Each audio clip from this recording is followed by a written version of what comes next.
Hello everyone, it is Rachel here again with Maker's Gonna Learn. Welcome back to the channel, guys. If you have not heard of us or know what we do, we run an amazing Maker's Gonna Learn membership. It is for die cutting machines and it is perfect for you if you have a die cutting machine. We have over 1,700 digital cut files, over 250 fonts, free printable guides, awesome commercial licensing, a members only Facebook group, and so much more. If you guys haven't already dove in and got your yearly membership, what are you waiting for? To learn more about the membership, click the very first link in the description below. But guys, today we're going to be talking about awesome things that every new Cricut owner needs to know about their machine. We're going to be talking about very general things about Cricut, and then we're going to have several points about things just for the Maker and things just for the Explore Air 2 line. So no matter what machine you have, you will get a lot of tips and tricks in this awesome video. So without further ado, let's go ahead and jump into it. The first thing I wanted to address was the fact that all these machines, all the Cricut machines, especially the newer models, are very smart. I know you guys already know this. You pay quite a bit of money for your machine. You expect it to be very smart, to cut the way it's supposed to and things like that. But we all have certain obligations, certain responsibilities to ensure that our Cricuts will work to the best of their abilities. So the biggest examples that I have is the fact that not only does it do most of everything by itself, but you have to make sure that you are mirroring your iron-on. That is one thing it does not know how to do. It is a super smart machine, but when you go ahead and you choose iron-on, it'll let you know to remind you, but it will not go ahead and mirror that itself. That is one thing that you do need to remember to do. And since we're talking about materials, setting your materials is another thing. So it can sense what blade is in there. It can sense a ton of different things. This machine is super smart, but it does not know what material you're using. You have to set it. I cannot tell you guys how many rolls of vinyl or preferably glitter HTV that I have ruined by not putting it on the proper setting. Because another little hack is that whenever you take your mat out of your machine, if you see it's not cut through and you load it back in to cut it again, odds are it is not going to cut in the exact same place. And that is just how it works. You could have loaded the mat in differently, the material could have moved on the mat a millimeter, and it'll take those little cut lines out of whack for you. So you definitely need to make sure you are always paying attention to your design space, to what material you're using, and if you're using HTV, to always mirror it. These are things that especially new Cricut owners aren't really in the groove of knowing yet. So just keeping yourself occupied, making sure that you are paying attention to your machine is the best way that you will not run into these issues. A lot of times maybe we're talking to friends or we're trying to make too many things at one time, and speeding through the process, especially as beginners, is a great way to wreak havoc on our project and have some project fails. So just make sure you're paying attention and knowing that while the Cricut is super smart, there are still things that you have to do to ensure project success. Another thing I wanted to talk about was print and cut. We absolutely love print and cut here at Maker's Gonna Learn. I would say a little less than half of all of our content is print and cut. And that means that you guys can make cards, amazing t-shirts, stickers, anything you want with their print and cut designs. One thing that Cricut is limited to that we absolutely despise is that it can only make print and cuts 6.75 inches by 9.25 inches. So we don't really know why that is the max it can make it, but there is a max there. But the one thing that I have learned, guys, is you can actually hack the system. It is an amazing little process and it's way easier than you think. Actually, in the Cricut Pro Course 2, which I will link down below, I created this amazing baby milestone blanket, and I wanted to have this beautiful little wilderness fox and this beautiful greenery and floral arrangements around it, and I couldn't do that because of the size restrictions for Design Space Print and Cut. So my little hack was to slice up the images to where Cricut and Design Space thinks that I'm, of course, in the perimeters of that max, when in reality I was going to cut them all out in chunks and piece them together, and guys, it ended up beautiful. I will make a smaller, less detailed YouTube video about that, but if you guys want the really in-depth, really detailed video on that, get the Pro 2 course and get to learning. But that is one thing I did want to know, is you can hack the system with print and cuts. It is very, very easy once you get the hang of it. It makes you feel a lot better because all too often we feel like we're super limited with Print and Cut because the size can only be 6.75 by 9.25. But with this hack, you are unlimited. You can make your projects as big as you want. It does just take a little more patience to get those to line up together just perfectly. But when you do it right, guys, it looks seamless. Another fun fact about your machines are that they are a lot like cars in that they need maintenance too. You can't just buy your machine and work it to death, try and craft every single day and not keep it up, not, you know, put a little bit of TLC into your machine, because they all need them no matter what model you have. A great tip to do this is to make sure after each time that you craft, wipe down your machine, clean it off, dust it off, check the stars, make sure the stars are fine, take out the blade, make sure there's nothing in the blade's way or sticking to that blade. And little things that you can have here and there to help that is some rubbing alcohol to wipe it down, paper towels, of course. Canned air is a great product to use on things like this too, especially if you guys are cutting a lot of basswood, balsa wood, or chipboard. They tend to really get your makers pretty messy.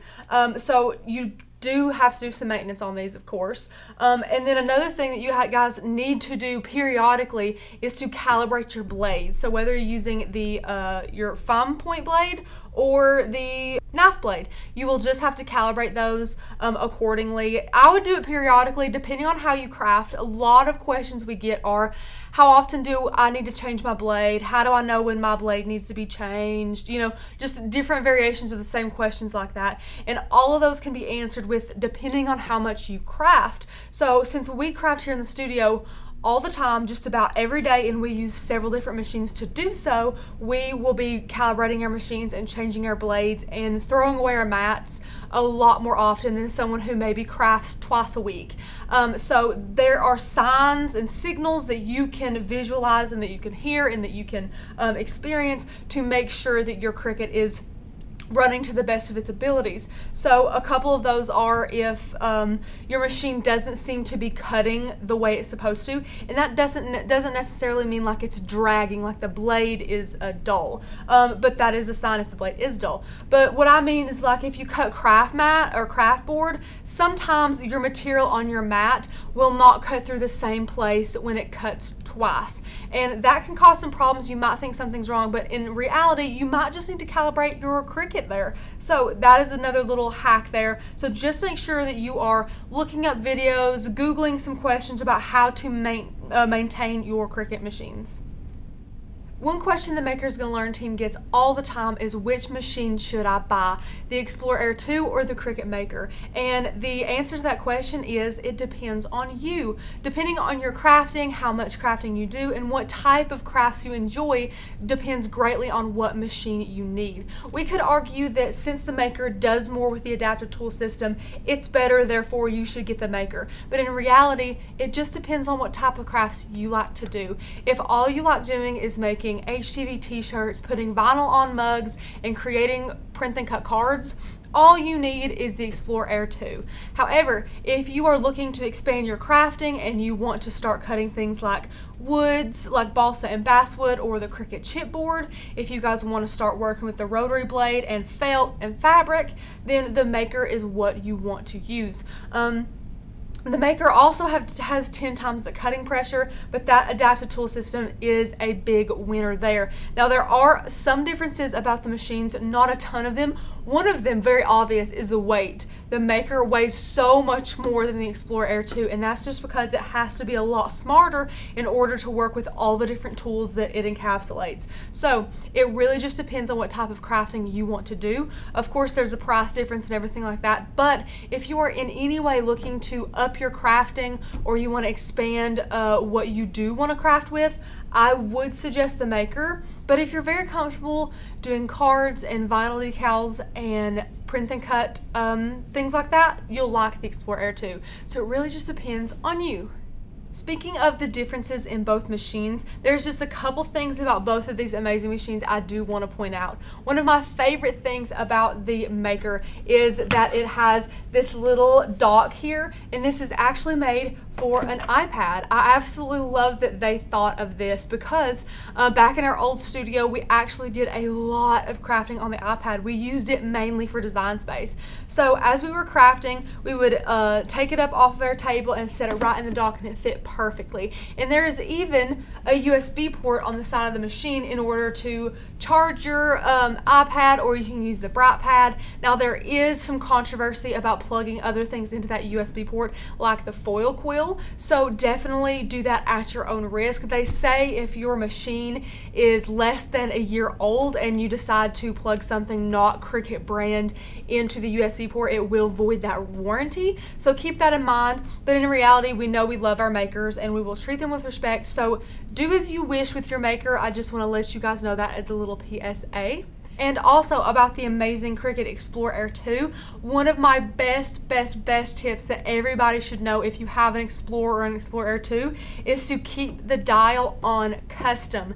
This way, Cricut Design Space will let you know to change your setting, much like the Cricut Maker will. But guys, let me tell you, by using the Cricut Explore Air 2 after using the Maker, or even if I haven't used a machine at all, and I set it to iron on, but I wanted to cut out cardstock, I would accidentally leave it on the iron on setting constantly. It is so hard to get into the habit of making sure you turn this dial exactly to what you want. And to be honest, some of these dials aren't exactly true to the label. Some of them don't cut as well as if you switch that baby to custom and left it there and made sure that you choose your material in Design Space. So we definitely recommend doing that with all of our Explore Air and Explore Air 2 users.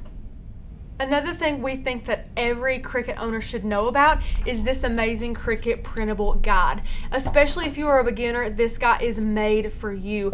There's awesome term glossaries, terminology that all Cricut beginners need to know to advance their crafting adventures. There's also awesome mat guides to show you what mat to use with which material. There's easy press heat settings to help you never have to have guesswork again when using your easy press. It's so easy to navigate, so easy to work with. But I think my favorite thing in here for beginners are the cheat sheets in the back. We have cheat sheets for adhesive vinyl, print and cut, and HTV, and also we have these amazing blade charts that show you what all materials you can cut with which blade. It is amazing for beginners. This is like a Cricut Bible. You guys can learn it, can memorize it, can know it like the back of your hand, and it is absolutely great. And this guide, just by the way, is included in any tier of the Maker's Gonna Learn membership. Our yearly membership, of course, is our best value. You guys get everything we have to give, but our monthly and 6 monthly members, along with yearly, get to enjoy this amazing free perk as well.